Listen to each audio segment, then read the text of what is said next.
লোকরা এরকম ব্যবস্থা করেছে, যেমন আমরা করি ওই মানে আমাদের যখন কচুয়া চাকলা যায় যেরকম ব্যবস্থা হয় খাওয়া দাওয়া, সেরকমই লাগছে পুরো।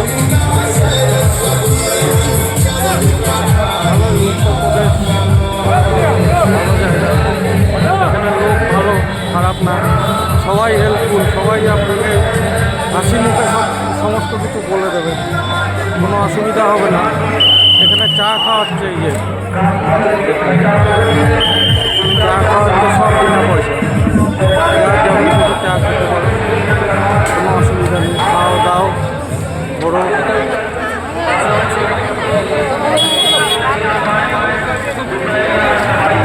এখানে একটু জ্যাম আছে স্টেশন এরিয়া, এবং খাওয়া দাওয়া করাচ্ছে, এখানে একটু জ্যাম আছে।